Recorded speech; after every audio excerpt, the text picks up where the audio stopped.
Online physics classes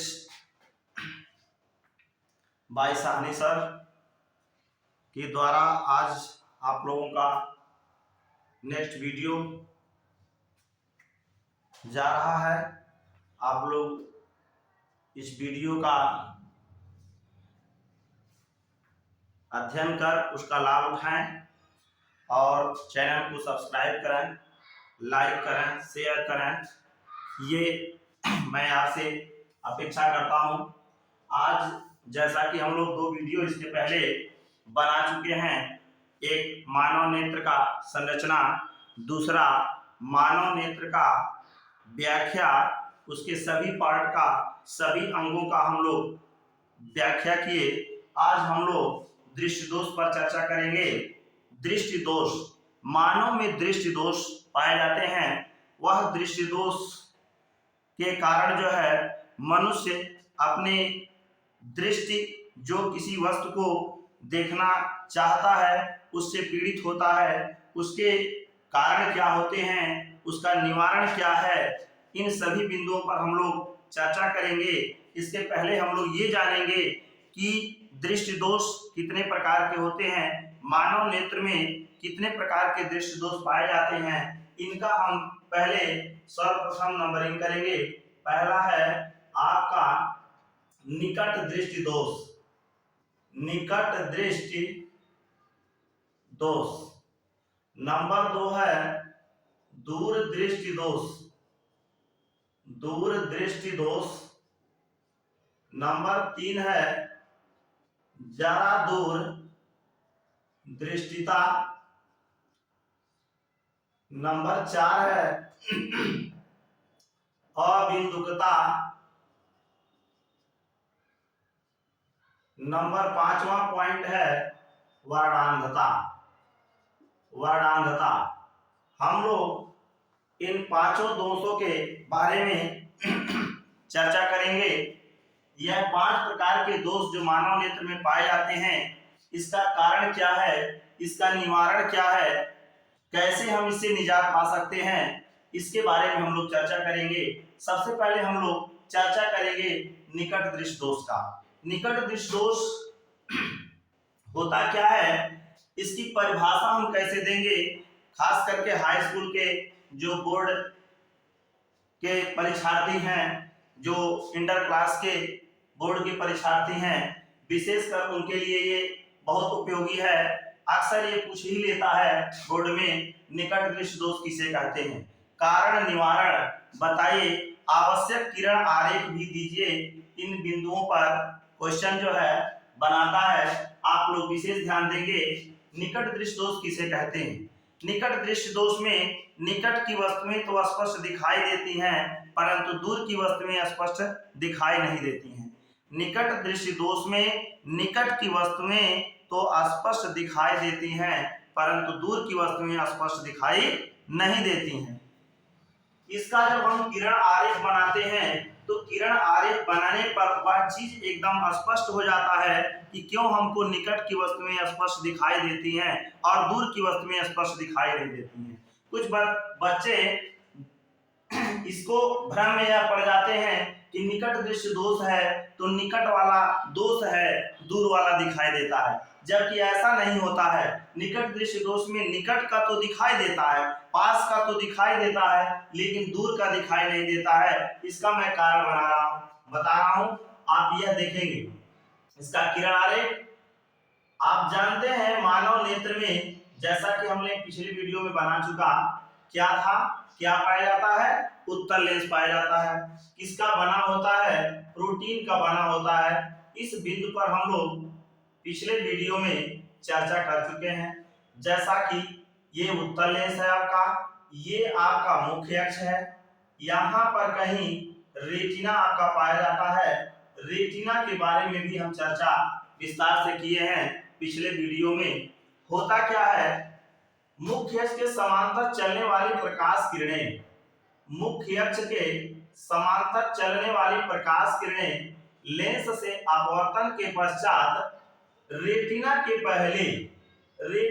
पहले ही जहां कहीं भी ये किरण बनाए यहाँ भी हो सकता है, यहाँ भी हो सकता है, यहाँ भी हो सकता है, इधर कहीं मुख्य अक्ष पर भी हो सकता है। ऐसी ये प्रकाश किरणें जो है यहाँ से चल करके रेटिना के पहले ही निकट ही इसका प्रतिबिंब बनाती हैं, इसलिए यह निकट का तो दिखाई देता है परंतु दूर का स्पष्ट दिखाई नहीं देता है। अगर यही प्रतिबिंब जो यहाँ पर बन रहा है, यही प्रतिबिंब आकर इस रेटिना पर बने या पीत बिंदु पर बने, जैसा कि पीत बिंदु की भी व्याख्या हम कल किए हैं, तो उस व्यक्ति को चाहे दूर का हो चाहे पास का हो सब स्पष्ट दिखाई देगा। इतनी बातें क्लियर हो गई। बोलिए अब हम यह जानते हैं कि इसका कारण क्या होता है। इसका कारण यह होता है कि नेत्र लेंस जो होता है, जैसा कि कल हम व्याख्या किए थे आइरिस का, वह आइरिस जो है लेंस को दबा देता है, लेंस सिकुड़ जाता है। लेंस सिकुड़ जाने का कारण होता है कि अगर लेंस इस तरह से लंबा है तो ये लेंस थोड़ा ऐसे मुड़ जाता है, ऐसे थोड़ा लेंस मोटा हो जाता है, यानी ऐसे सिकुड़ जाता है। सिकुड़ जाने का मतलब होता है कि इसका वक्रता बढ़ जाता है। अब देखिए कई कारण इसका हम एक साथ लिख सकते हैं, सबका मतलब एक ही है। लेंस का सिकुड़ जाना, लेंस पहले लंबा होता था, अब ये सिकुड़ जाता है।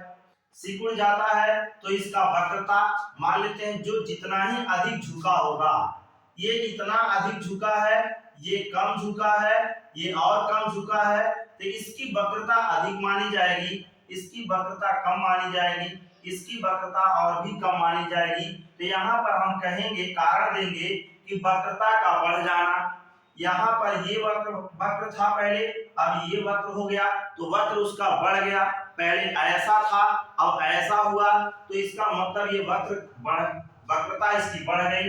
वक्रता त्रिज्या, यहाँ से अगर हम इसको लेकर के एक सर्किल बनाएं, ऐसे एक सर्किल बनाते हैं, इसका सेंटर कहीं यहाँ पर होगा, यहाँ से लेकर के इसकी जो त्रिज्या होती है, रेडियस जो होता है, ये इसकी वक्रता त्रिज्या कहलाती है। तो पहले इसकी वक्रता इतनी बड़ी थी, अब इसका अगर हम वक्रता ऐसे सर्किल बनाएं तो इसका सेंटर यहाँ कहीं आएगा और इसकी वक्रता त्रिज्या यह होगी। तो आप बताइए इसकी वक्रता त्रिज्या अधिक है आकि इसकी वक्रता त्रिज्या अधिक है? तो हम यह पाते हैं कि इसकी वक्रता त्रिज्या कम हो गई है, इसकी वक्रता त्रिज्या पहले अधिक था। तो क्या पाए हम कि वक्रता त्रिज्या का घट जाना, वक्रता का बढ़ जाना, ये सारे कारण मैं बता रहा हूं कि वक्रता का बढ़ जाना, वक्रता त्रिज्या का घट जाना, नेत्र लेंस का सिकुड़ जाना इस दृष्टि दोष का कारण होता है। आप इस फिगर पर ध्यान देंगे तो आपको ये कभी भूलने वाला नहीं होता है, अन्यथा आप जो है अभी निकट दृष्टि दोष पढ़ रहे हैं, फिर दूर दृष्टि दोष पढ़ेंगे, फिर उसमें भी आपको तमाम सारी दिक्कतें आ सकती हैं। तो ये हो गया आपका निकट दृष्टि दोष का परिभाषा और कारण। इसके बाद इसका हम निवारण करते हैं। निवारण कैसे होता है, क्या करते हैं, अगर यही प्रकाश किरण जो यहाँ पे इसका प्रतिबिंब बना रही थी, अगर आकर के इस रेटिना पर कहीं बने तो उस व्यक्ति को चाहे दूर का हो चाहे नजदीक का हो सब स्पष्ट दिखाई देता है। तो इस प्रकार का दोष वाला व्यक्ति सबसे पहले चश्मा के लिए जब आप आंख चेक कराने जाते हैं तो चश्मा जो आंख चेक करने वाले डॉक्टर होते हैं वो क्या करते हैं, सबसे पहले आपके आंख पर कई प्रकार का लेंस रख करके, लेंस आपकी आंख पर कई प्रकार का रख करके चेक करते हैं कि उसका प्रतिबिंब कब रेटिना पर बन रहा है। जब उसका प्रतिबिंब रेटिना पर बनेगा तो उसको दूर का और पास का दोनों स्पष्ट दिखाई देगा और वह दूर और पास रख करके किताब या कुछ और अक्षर दिखा करके वह आपसे पहचानवाते हैं कि वह आपको दिखाई दे रहा कि नहीं दे रहा है। तो उससे ये पता चल जाता है कि जो लेंस उसने चश्मे में प्रयुक्त किया उस लेंस में कितने क्षमता का लेंस प्रयुक्त कर रहे हैं, कितने डायोप्टर उसका जो है इकाई जो होता है वह डायोप्टर होता है, डायोप्टर में उसको मापते हैं कितने डायोप्टर का लेंस उसमें प्रयुक्त हो रहा है। इसलिए और कौन सा लेंस प्रयुक्त हो रहा है, लेंस मुख्यतः दो प्रकार का होता है, इसके बारे में चर्चा हम फिर कभी करेंगे नेक्स्ट वीडियो में। लेंस मुख्य रूप से दो प्रकार का होता है, एक उत्तल लेंस होता है और एक अवतल लेंस। तो उस उत्तल लेंस अवतल लेंस में से कौन सा लेंस प्रयुक्त हो रहा है, इस चीज की वह अध्ययन करके वह लेंस जो है चश्मे में प्रयुक्त करके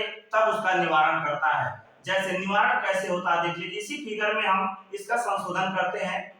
जैसे इसके पहले अगर हम एक अवतल लेंस प्रयुक्त कर लें, ऐसे चश्मे में एक अवतल लेंस प्रयुक्त कर लें, तो आप क्या जानते हैं कि उत्तल लेंस प्रकाश किरणों को, ये उत्तल लेंस प्रकाश किरणों को कलेक्ट करता है, किसी एक बिंदु पर मोड़ देता है, और ये अवतल लेंस जो होता है ये प्रकाश किरणों को बिखेर देता है, फैला देता है। यहाँ पर इसके बारे में भी बताया गया है, अभिसारी क्रिया और अपसारी क्रिया। तो ये अवतल लेंस जो होता है इसमें प्रकाश की अभिसारी क्रिया होती है और अवतल लेंस जो होता है इसमें अपसारी क्रिया होती है। तो अपसारी क्रिया के कारण यह प्रकाश किरणें जो यहाँ जा रही थी, अब यही प्रकाश किरणों को थोड़ा सा ये पहले ही बिखेर दिया, पहले ही फैला दिया। अब ये जो फैली हुई प्रकाश किरण है पुनः यहाँ से जब अपवर्तित होगी, इस लेंस यानी उत्तल लेंस के द्वारा अपवर्तित होगी, तो इसका प्रतिबिंब आकर के यह रेटिना पर बनाएगी, और जब ये इसका प्रतिबिंब रेटिना पर बना देगी तब उस व्यक्ति को वह वस्तु जो है स्पष्ट दिखाई देगा, चाहे वह दूर रखा हो चाहे पास रखा हो। तो ये इसका निवारण हो गया। अर्थात कहने का मतलब कि निकट दृष्टि दोष के लिए हम अपने चश्मे में अवतल लेंस प्रयुक्त करते हैं, एक निश्चित क्षमता का अवतल लेंस प्रयुक्त करते हैं। तो आपको ये सारी बातें क्लियर हो गई। निकट दृष्टि दोष में निकट की वस्तु में तो स्पष्ट दिखाई देती हैं, परंतु दूर की वस्तु में स्पष्ट दिखाई नहीं देती हैं। इसका कारण है वक्रता, नेत्र लेंस का सिकुड़ जाना, वक्रता का बढ़ जाना, वक्रता त्रिज्या का घट जाना, ये कारण हो गया। इसके बाद इसके निवारण के लिए हम चश्मे में अवतल लेंस प्रयुक्त करते हैं। क्यों प्रयुक्त करते हैं इसकी भी व्याख्या हमने कर दिया। तो उसके बाद इतना आपका जवाब हुआ। फिर जो है ये कहता है कि इसका किरण आरेख बनाइए, तो ये आपका किरण आरेख कहलाता है। ये क्या कहलाता है? किरण आरेख कहलाता है, किरण आरेख। ये चीज आप ध्यान रखेंगे, परीक्षा में आता है तो आप इस प्रकार से इसको किरण आरेख बना देंगे, आपका जवाब सही होगा और आप उससे संतुष्ट होंगे। अब हम लोग इसमें ज्यादा लंबा वीडियो नहीं बना सकते हैं, इसलिए हम लोग नेक्स्ट टर्म में दूरदृष्टि दोष और समय, पहले एक वीडियो में हम दूरदृष्टि दोष पढ़ेंगे, फिर जरा दूरदृष्टिता पढ़ेंगे, अबिंदुकता पढ़ेंगे, वर्णांतता पढ़ेंगे। चारों की व्याख्या मैं धड़ाधड़ करता रहूंगा। आप जो है इस वीडियो को अधिक से अधिक लाइक कीजिए, शेयर कीजिए, सब्सक्राइब कीजिए। आपको ऐसे ऐसे वीडियो मैं अक्सर मैं इस प्लेटफॉर्म पर मैं डालता रहूंगा और आप इसका लाभ उठाते रहिए। धन्यवाद। मैं इस चैनल की तरफ से आपको सभी लोगों को अगर इस वीडियो को लाइक करते हैं, शेयर करते हैं, तो मैं धन्यवाद देना चाहता हूं, धन्यवाद देता हूं। शेष नेक्स्ट टाइम।